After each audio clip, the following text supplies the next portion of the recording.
Peace, y'all. How y'all feeling this evening? Hope y'all had a good day. Me had a super busy day. Let me just type in this caption to pin at the top.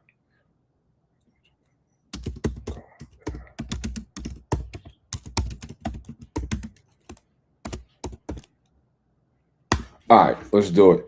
So, as I stated, hope y'all had a good day. We had a super busy day. Acre Boys are working on a brand new podcast that hopefully we'll be able to bring to y'all real soon. We started filming today. Filming went today. We shot 3 episodes of that.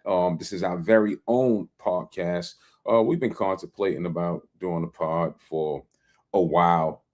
We just thought that it will open up to our world even more, right? Extended time, extended conversations on different views and different views of life. Basically, clearly, the foundation will be surrounded about land and different things and different topics about land, but it also sheds light on our opinion on how we got to this point, our opinion on different views about things and things like that. Some of our experiences, clearly, we share all of those things. So hopefully we'll be able to have that out really soon. Maybe in another month we'll be ready to present something socially to you. But the plan now is to continue to film, and it's a lot. We already do a lot socially, right? We do a lot on a daily basis. This is just adding on, and I hope that's inspiration to somebody because it takes that type of input to get some output, right? What you put in is what you will get out. So never said it will be easy. Never said it will look pretty. That's the same thing as land investing. That's the same thing as when we're trying to do something astronomical. That's the same thing as when we're pursuing greatness. It takes a lot of input to get to that point. Most people just see the finished product and then it looks like genius work. Doesn't work that way. You will not skip the line and you will not avoid putting in the work on your road to success. Just actual fact. So tonight, I'm glad y'all with me. I got some time. I still got a lot of energy, considering that it was a busy day. I want to talk about one of my favorite topics, one of your favorite topics, family compounds. Let's have a deep dive into the world of family compounds because this has become a popular topic in our space, our ecosystem, family compounds. I think it's highly important for us to understand what a family compound offers, the significance of us having these conversations, the significance of making this the norm, right? Making this the normal. Drop in the comments, could you live with your people? Drop it in the comments if you could live with your people, right? Be quick, be quick. Drop in the comments if you could live with your people because culturally, we have gotten away from that. We've gotten away from living with our own people. Family can't live with family anymore, right? And other cultures, that's what they're doing. I live in an area in New York. It's rather expensive. It's one of the more expensive places in the country, right? It's expensive here, for no reason, in my personal opinion. And maybe I'm biased by saying that because I'm from here, and I remember the days when things were 200,000, 300,000, 400,000, 500,000. Now, average neighborhood around here is close to $1 million. In my opinion, not much has changed. I've watched other races and how they move and how they're handling themselves, right? Most of us, we think that these are like individuals doing this on their own, and that's not true. That is not true. How people fall in these consistently, these $1 million homes? How is that possible? There's multiple families living in these houses. That's how. It's not one family. Clearly, if that family is well off and could afford it, it's probably happening. But on the average, right? You see these people constantly in these $1 million dwellings and things like that. It's not one family, it's multiple people, it's multiple families pooling in to pay that mortgage. That's how it works. I got some friends that's Indians, right? And they all stay under the same roof. The son has the basement. The mother and father has the upstairs apartment. Then they have a family on the middle floor, right? It's a house for the family, not for two people and a child. Like, we're so isolated that what could we do together? Culturally, yeah, I'm talking to us. What could we do together besides party and barbecue and drink and watch the game? Can we invest together? Can we live together? What could we do together besides trauma bond together, besides talk shit together, besides play spades, besides play pity pat, besides tump? All the things that we do. What can we do constructively together? Y'all talk to me in the comments. I love to hear your opinion on this. I love to hear your opinion on this because it only makes sense, right? You may look at it, oh, that's $1 million mortgage. Well, depending on where you live, like the average of mortgages these days is starting to average out. If you're living in an urban or suburban area, it's starting to average out throughout America somewhere around $300,000-400,000. So now you got a one family dwelling paying a $3,000-3,500 mortgage when you can get a bigger house and put everybody in their own areas of the house. That's all I'm saying. So I believe, just my opinion, everybody can chime in on this. I believe why this topic of the family compound is so popular, because I think deep down at your core, you know it makes sense, right?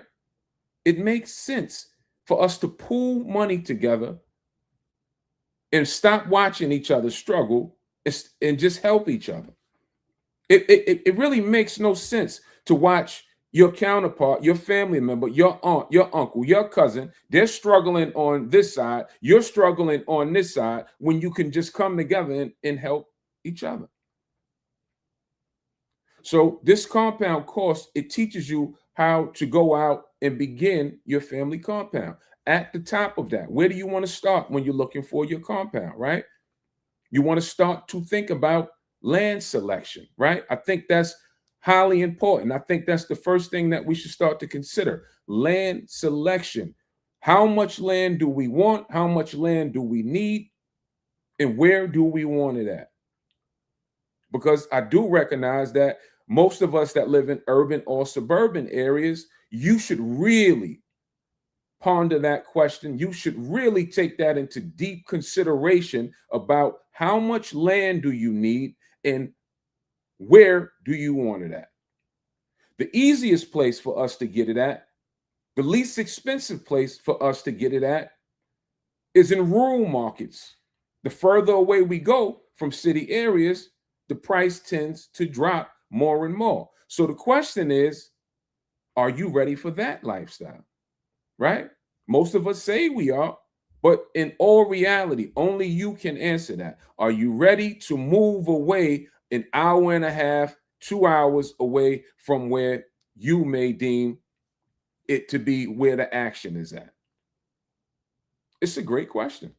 Only you can answer that.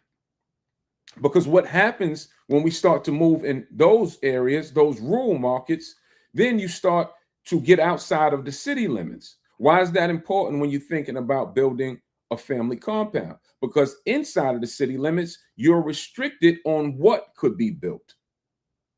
It's not a lot of areas that just let you run rampant and do what you want to do on land. Put multiple dwellings and things like that inside of the city limits. So if it was me, because I'm in this space and I'm constantly like studying different areas and things like that, I want to be right outside the city limits. I don't want to be too far from where everything is at. That's just me personally. I'm not ready. Me, myself personally, I'm not ready to be so far. I want to be, if I could pinpointed to where the county line and the city limits had a line, if I could have 1 foot over that line, that's where I would want to be. I'm not ready to go live in rural America, me, myself. That may fit somebody's lifestyle. I will say this. I will say this in all seriousness. I don't know who's on the other side of this message. I don't even know who's listening, right? But I will say this. If you have this shade of complexion, be very careful to where you put it in park at. We do live in America. We just saw what happened to the young man out in Mississippi. So I would advise that you be very careful when you're selecting where you want to live at. That's why, like, there's parts of America where they're giving away land for free. But it's none of us there. We don't exist. We're not even 1% in some of these areas. So when I see that kind of stuff, I'm like, it's free, but you couldn't pay me to go live in some of those areas. Sundown towns, it's a real thing. You don't want to be in a sundown town. So we have practical conversations on my side because I'm really trying to help us do some things. So I want to give you what the reality of things is, not just because it sounds good. I could point you in any rural market where you can go and get it for cheap, but that's not what you want. You don't want to be out there isolated. You just don't. I can't speak for you. Me, I don't. I'm not ready for that. So me, myself personally, when I'm looking for family compound land, right, or land with no restrictions, I start to look for agriculture land that's not too far, that's zoned for things like mobile homes and things like that. Culturally, in our culture, I don't know why we frown on mobile homes. Inside of my world, my number one selling product is mobile home land. That is my number one product. Land that's zoned for mobile homes, I can't keep in inventory. It sells like hotcakes because people want the flexibility to be able to do what they want to do on their land. Land that's zoned strictly for residential, or you have to place a house on it, it sells too. But for us, not faster than mobile home land. Because when it's zoned agriculture with no city restrictions of what could be placed on it, now you have the flexibility of, do I want to go stick built? Do I want to go ground up? Do I want to go mobile home? Do I want to go container home? Do I want to go tiny home? That's what people are looking for. They're not looking to be confined and restricted on what they can do. When it's zone agriculture, then you can place that kind of structure. Then the rest is yours to dream about. I want 2 mobile homes on mine. I want 2 tiny homes on mine. I want 3 stick-built homes. So that's why inside of this blueprint, comment the word compound, by the way, to get that family compound blueprint mini course. It's only $47. We had a conversation yesterday about $47, and stop letting a $47 mind frame hinder you from getting something that could potentially help you. It definitely will increase your knowledge base about the subject. So comment the word compound to go out and get that course. If you're on YouTube, I dropped the link inside of the chat because I cannot automate it on YouTube. If you're on Instagram or Facebook, you can comment compound. And if you're on Facebook, the link is in the chat as well. But if you're on Instagram, comment the word compound to go out and get that, right? So that's the first thing that we want to consider. We want to consider land selection. How many acres do you feel that you need? Real question, drop it in the chat. How many acres do you feel that you need? Don't say 100. Let's have a real conversation, because if you could afford 100 acres, I'm assuming that you probably right now would have at least 10. So don't jump out the window and say all of this, the dream stuff. Let's just deal with something that's practical that you maybe potentially could position yourself to do within the next year and a half. So how many acres do you need for your compound? Drop it in the chat. How many acres do you need? These are all the things that you want to start to consider, because if you didn't know, the size of an acre is roughly the size of a football field. So just envision a football field and what could be done with a football field. It's a lot of space.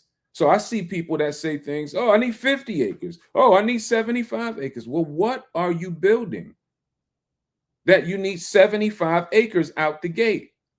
It sounds good, but what realistically can you handle? I'm not asking what you want. I'm saying what's a realistic size, acreage size, that's suitable for you to get started within the next year and a half. I see 7 to 10. I see 4 acres. I see 5 acres. I like 5 acres, me, myself, personally. It's more than enough room to put what we need to put on there. You can get multiple dwellings on 5 acres. You still have room for farming, greenhouses. You still have room if you wanted to have animals on the property to roam. You still have room for recreational uses with 5 acres. And especially if it's put in place or curated the right way. That's enough space. All of this, you need 60 acres. I need 70 acres. It sounds good. Hopefully one day you get to that. Most people that I know that have that large acreage, 500 acres, 200 acres, they're not using it all. Most people, I've never seen a 200-acre compound with just every inch of it being utilized. Just never seen it. Unless it's like Disney World or something like that.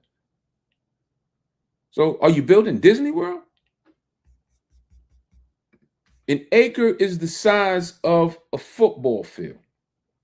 There's a lot you can do with an acre. All right. So those are the two things that's at the top that we want to consider. We want to consider what size, realistically, what size is needed. Why am I saying that? Because you have to start to be practical so you'll know what to go after, right? Then you start to hit the market and you start to dip inside. You can do this yourself. You start to dip your head in markets that you think that you want to be at. Then you start getting a PPA, price per acre, right? And you start jotting that down. In this area, it's going this amount price per acre. So you can start one or two things. You can start moving towards that goal, or you can start saving towards that goal. You can't hit a target that you are unaware of. This is how we move. We just want things, but we won't even set a plan in place to get it. So I'm telling you, have a real plan. Start to hit the market. It's not about are you ready today? It's not about do you have the money in place today? It's about moving towards that thing, that goal, that end result. But if you don't know what the end result is, how could you begin to move towards it, is all that I'm saying. So start to dip your head in different markets that you think may be suitable for you and your family, right? Get that on your mind, your mental radar.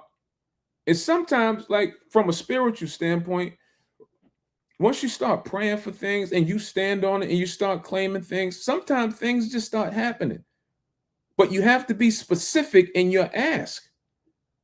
What you want, what size you want. You can't confuse your higher power. You won't even be specific of what you want. That makes sense? So how can you be blessed with something and they don't know what to bless you with? That's why I asked, how many acres do you want? Where do you want it at? Be very specific when you're doing this.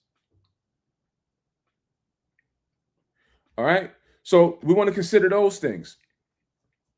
Now, I would say, if you're not an experienced land buyer, or if you're not buying a property that's somewhat already built as a family compound, because you could buy someone else's family compound if you can find it on the market for sale, right? But typically, when you're finding it already built on the market for sale, they're going to be asking market value price. It's going to probably be higher than what you expect to pay. So the next few things that we want to consider when we're looking for land, I would always suggest, right? Make sure the land is right before you move forward. You pick the first, don't just pick the first piece. You have to pick a good piece of land that's suitable for a family compound, right? You definitely want to pick a piece of land that has road frontage, right?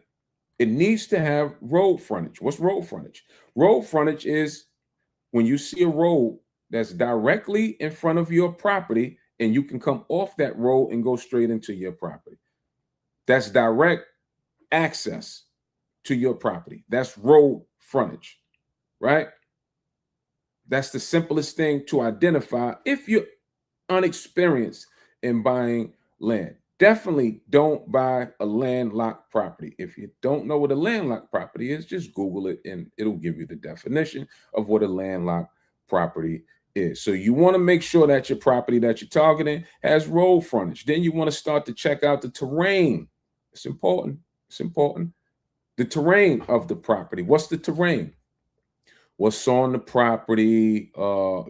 Is the property having slope issues? Is it relatively flat? And things of that nature. We want to start to check out things like that. Why is that important? Because we are looking at property that we plan or intend to place a structure on. Where do structures typically sit? On level plains. So this is why we want to check all of those things. I highly suggest if you're buying a property for a family compound that you plan to keep, you get eyes and feet on that property. You walk that property, right? Normally we're saying we're buying land from a virtual standpoint. That's when we're flipping land. But when we're keeping land, you want to get out there. You want to get your feet on the ground and see what you're buying, because it may be something hidden that you didn't see. It's yours, right? That you're going to be utilizing for your family. So you want to get your eyes and your feet out there on the ground. We want to check for the proximity of the utilities. This is highly important. The proximity of the utilities. Utilities meaning, first and foremost, the easiest thing to identify. Easiest thing to identify is electricity. That's something that we can visually see. Even from a virtual standpoint, you can physically or should be able to physically see if there are electric poles in the area. If there are electric poles in the area, then you start to think, here's the land or plot of land I'm interested in. How close is that electric pole to my property? Why is that important? Because you're going to have to run electric to your property. If we see electric poles in the area, that typically means that there's an electric company or a county electric that suits that area, that provides electricity for that area. Great, that's taken care of. So now we don't have to go solar power. So picking a land that's conducive to utilities will save you a lot of money. If that electric pole is far from that land, that means the run from the nearest pole to your property, the longer the run, the more expensive it is. These are all things to consider when you're picking the land for your family compound. The longer the electric run, the more expensive it is. Other utilities we have to consider. Sewage. Is it city sewage? Do you have to go septic? It costs to go septic. If you have to go septic, you have to worry about something that's called a perk test. What's a perk test? A perk test is a test that you have to pay for to see if the land is suitable for a septic system to be placed on your land. Because we have to get rid of the waste from the property. You have to use the bathroom on a daily basis. So we have to consider things like that. Utilities. How far or does that area, is it serviced by county sewage, city sewage, or would you have to go septic? And if you have to go septic, you can contact a septic company in that area and you start asking prices. It's free to get information. It's free to say, how much is it for a septic system to service this size dwelling, 1,500 square foot home, whatever it is that you have in mind. You jot that down. Now you're compiling a budget of what it's going to cost for you to complete all of this. Everything that I'm explaining is inside of that family compound cost. So comment the word compound. It's only $47, right? We're talking about everything that I'm talking about on this live right now is broken down inside of that family compound cost. It's like a guide that will keep you on track as you're going to get to your family compound. All right. Only $47. If you're on Facebook, the link is in the comments. If you're on YouTube, the link is in the comments. If you're on Instagram, you got to comment the word compound to get it. All right. Next, subdivision potential is something that we speak about inside of that. Is it easily the property that you buy? Could you subdivide it? First, start to think about who you bring in with you. Does it need to be subdivided, right? If you have a 10-acre parcel and you bring in 5 people, are you subdividing it? Could you subdivide it into 2-acre parcels and each person gets 2 acres? There's several ways to buy these compounds. We've seen it work that way. We've seen 5 people buy a 10-acre and each person got 2 acres. So they put up the money like they bought into 2 acres. You may not necessarily have to be family. It could be friends. That's up to you on how you want to handle your business in that regard. Is the land or will it be able to subdivide? A lot of times, families, what they do with these compounds, when they keep it inside of families, they start to break it down in equal shares. If anyone wants to leave the compound, they are forfeiting their shares and it goes back to the family. It's up to you on how you want to structure yours, right? And you have to know how to evaluate land. So it goes back to education. So if you're on the market,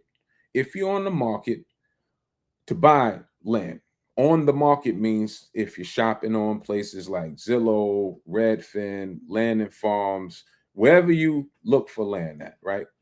We usually looking to buy off-market deals. But if you don't know how to do that, which you probably don't, you're going to be on the market. Find a credible realtor to assist, especially when you're spending your money. Find a credible realtor to assist you on this endeavor. Ask all of those questions. Ask about utilities. Ask about road frontage. Those are going to be, some things. Ask about the terrain. If you're unfamiliar, that's a realtor's job. All right. Ask, could it be subdivided? This is why I'm saying I recommend that if you're serious about this, you go out and get that course for $47 because this will give you a checklist of things to check off, to be responsible for while you're searching for your compound, right? Somebody asked the other day, do you provide the land for the compound? How do I provide land for a compound? I'm not a land bank. I provide the knowledge on how to do a compound and how to get land, but I don't just have land at my disposal. We do give away land, but I don't have it in plethora to where, I just got it sitting in my shed.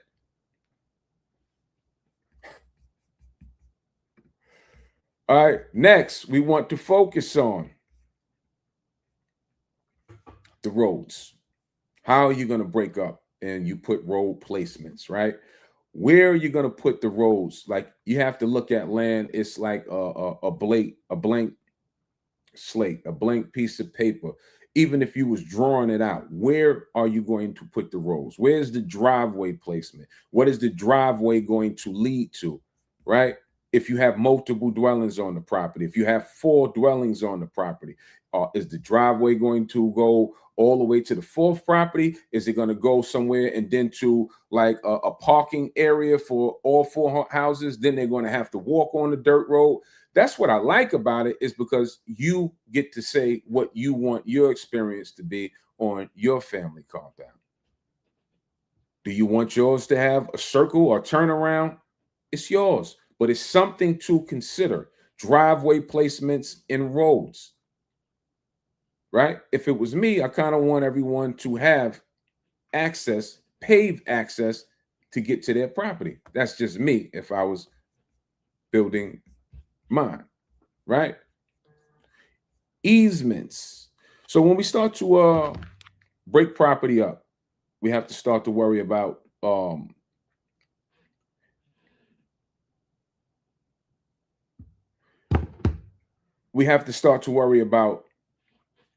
if you got someone or a surveyor that's subdividing for you. You never want to, a good surveyor, he's not going to block another property, right? They typically, well, they wouldn't recommend, unless you say to do that, they wouldn't recommend that you block another property, even if it is family land, because things happen down the line. If a property is blocked, right, you're going to need on paper to legalize it, even if it's family.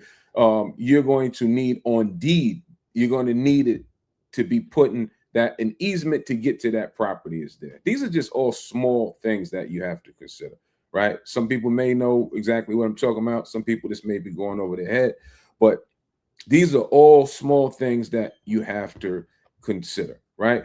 So you have to worry about that. The driveway placement, you have to worry about easements and things like that. Then you have to worry about, if it's raw vacant land, the clearing costs. This is something that most people don't put into their equation.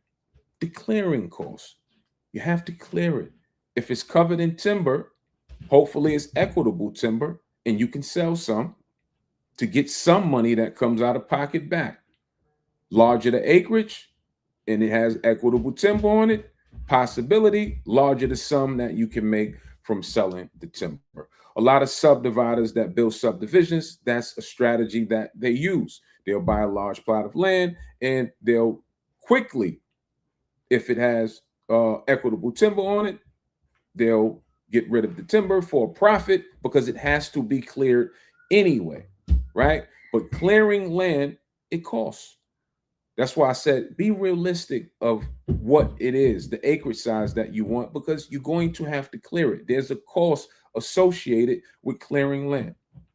So take that into consideration and add that to your budget as well. We didn't talk about water. Have to talk about water.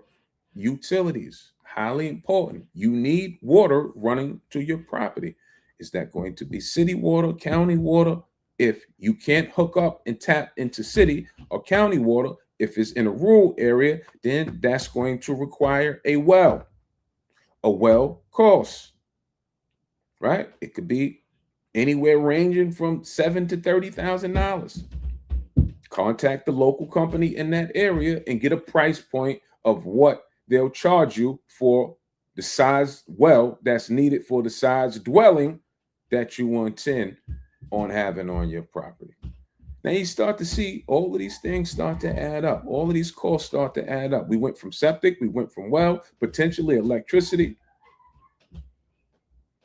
So that's why I said for this cost, this is a breakdown of all of these small things that you'll need to go into your family compound. And it's a lot of things that people just don't think. Like, we think we want this compound, which I'm not saying that you don't, because you probably do. But I want you to have an understanding of everything that it takes to go into it. Hold on.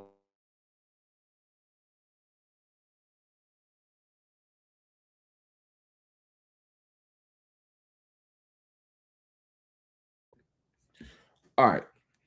So Comic Compound, if you're on Instagram, if you're on Facebook and YouTube, I'll put the link in the comments one more time.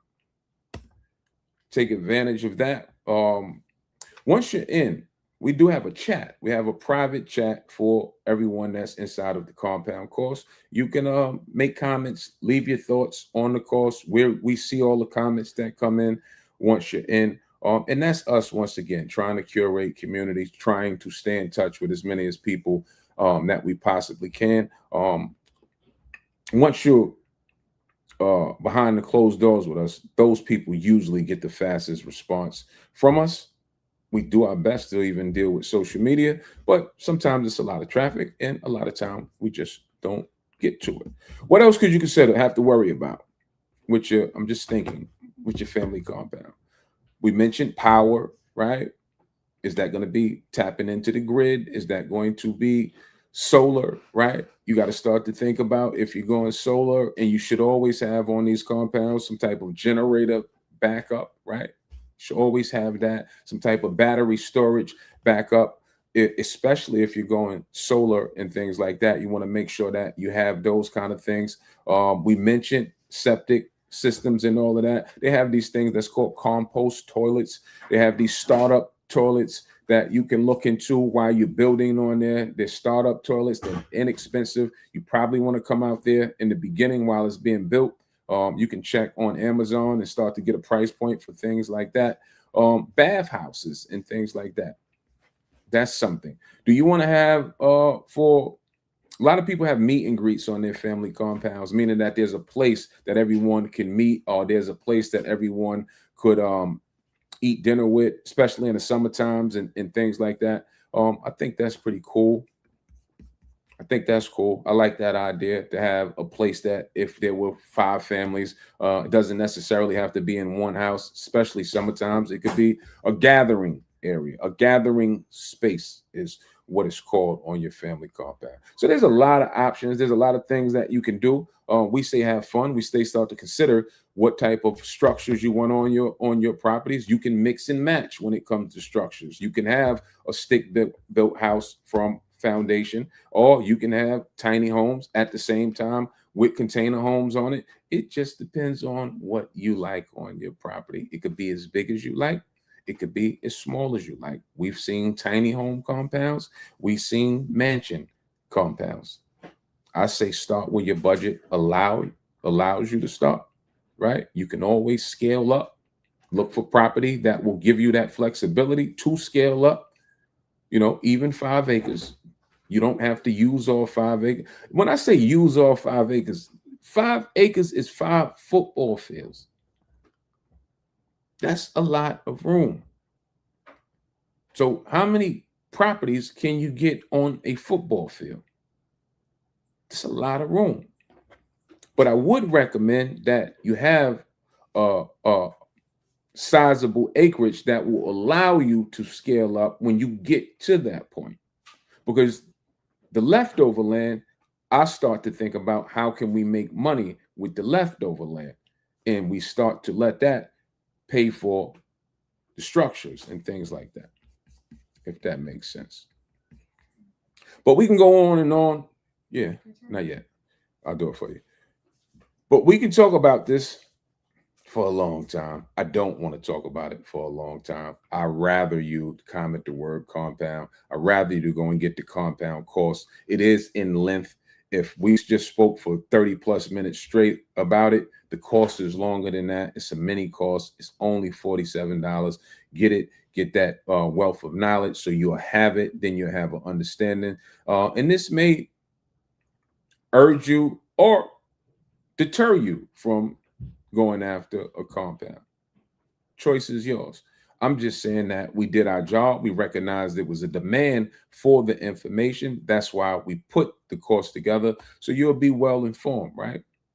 About it. All right. So I've been asked a handful of times, when are we doing our next boot camp? And I don't know. She said, keep talking about it. I need the free game. I'm only 17. I like that you're 17. I like that. I like helping young people. You're only 17. Email me at acreboys at gmail.com. I'll give you the course for free if you are 17. You gotta show me that you're 17. But if you're 17, I'll give you the course for free. I like helping young people. But you got to email me and say, I was on the live, I'm 17. I don't know how I'm going to prove that you're 17, but if I can prove that you are 17, I'll give you the course for free. No charge. We got to help the youth.